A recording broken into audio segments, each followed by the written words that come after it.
bien, la Ligue contre le cancer est une très vieille dame, puisque nous fêtons actuellement ses 100 ans, donc elle est née en 1918.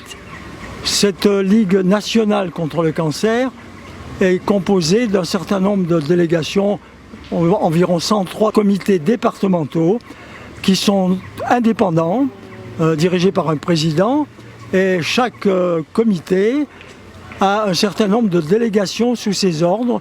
Dans le Var, il y a un certain nombre de délégations, dont 4 délégations dans le golfe de Saint-Tropez, Gassin-Ramatuelle, Sainte-Maxime, Plan de la Tour, Cavalère et Cogolin.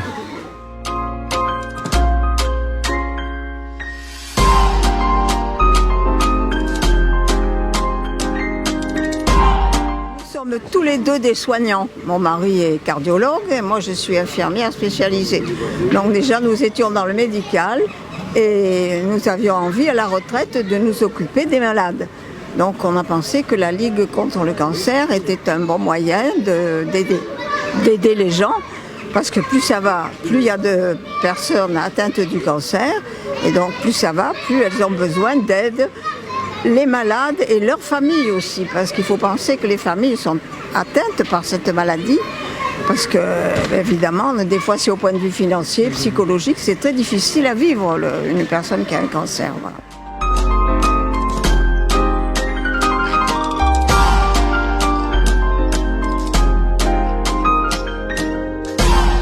Sont nombreuses les actions, surtout par rapport à l'aide sociale et l'aide aux malades, parce que c'est ce qui nous intéresse le plus, et nous essayons de faire cette activité le plus largement possible par le biais de nos délégations, notamment Saint-Tropez est une de nos délégations qui est très active, et nous traitons quand même pour l'aide sociale plus de 400 dossiers par an sur l'ensemble du territoire varois, donc c'est très important, et je le souligne que si nous arrivons à faire ces choses-là, c'est grâce aux donateurs varois.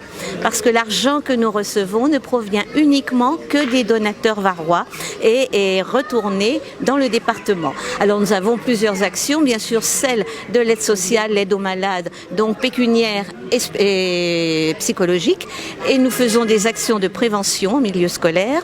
Et également, nous faisons l'aide à la recherche. Nous soutenons la recherche en région PACA, sur les 2 sites où il y a des sites anticancéreux, des centres anticancéreux, c'est-à-dire le site de la Cassagne et l'IPC à Marseille.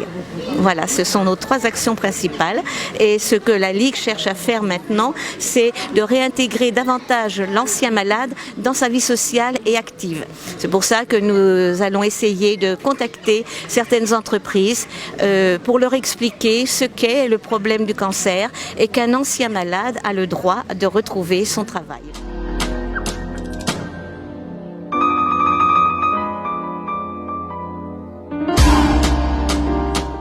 Eh bien, parce que justement cette année, pour ces 100 ans, ils ont été fêtés dans toute la France, dans tous les comités départementaux.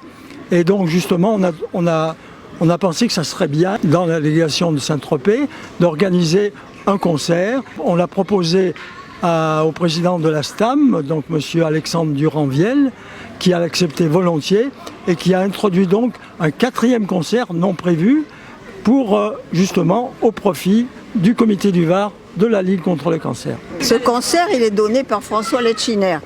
Alors François, c'est un jeune pianiste qu'on connaît depuis très très longtemps, et qui est un ami et qui m'a depuis longtemps proposé de faire des concerts gratuits au profit de la Ligue. Alors cette année, on a pensé tous les deux que c'était cette année qu'il fallait faire ce concert pour les 100 ans. Donc François a été tout à fait d'accord, et donc il fait ce concert gratuitement. Donc tout le bénéfice va revenir à la Ligue.